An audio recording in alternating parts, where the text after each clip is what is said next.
gülməkdir nə də. Öldüm ya. Öldüm, yoruldum.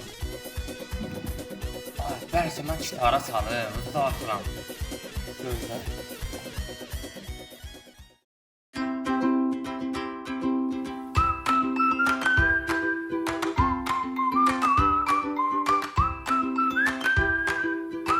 Oğlum sen burada ne işliyorsun? Evet, Nata bayaqdan əhdə süpürüldü. Aha. Sən yoruldum, deyirəm biraz istirahət eləyim. Gəl belə eləyək. Sən çıx yuxarıya, ikinci mərtəbəyə. Orada televizoru götür. Gəl aşağı. Amma elə cızılmasın. Ha, bax divarazada sürtüb eləmə. Özün bilirsən, o televizor Atunun cavanlıq televizorudur. Yəni mənim uşaqlığım o televizorla keçib. Həmin indi o televizor var ha, mənim üçün qızıldan bahadır. Bildin? Yəni mənim üçün onun dəyəri o qədər çox. Ona görə sən də o televizoru sərgəli formada düşür, bir dənə yerin cızıb eləmə. Yoxsa Atun əsəbləşəcək. Narahat olma, indi 5 dəqiqə gətirəm. Heç narahat olma. Mən aşağı düşürəcəm onu. Yaxşı, yox. Mən indi onu elə aparacam ki, bir dənə cızığı olmayacaq onu.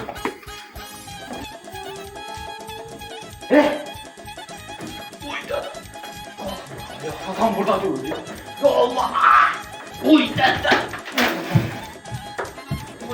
Ay, qağırıymış ha. Bu at məhəllivan durama bağırdı. Ay Allah! Ay, görəmirəm qabağı.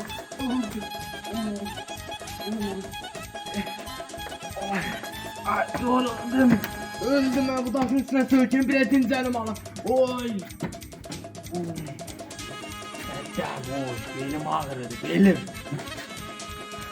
Ay, dədəm düz deyirmiş, bunu ağrıymış ha. Ay, belim saçındı gətirənə qədər. Götürün buna qarım. Ay Allah! Ay, deyəsən gidim çazımı. Aman bunlara koy. Ay, bu yine sökeyim daşın üstüne. Oy Allah! Sinan oğul bala, televizoru elə cızılmasın ha. Bunlar atımı bir dənə cızıq olmayacaq. Ha, gətir. Gətirirəm ata. Oy. Baba sökeyim.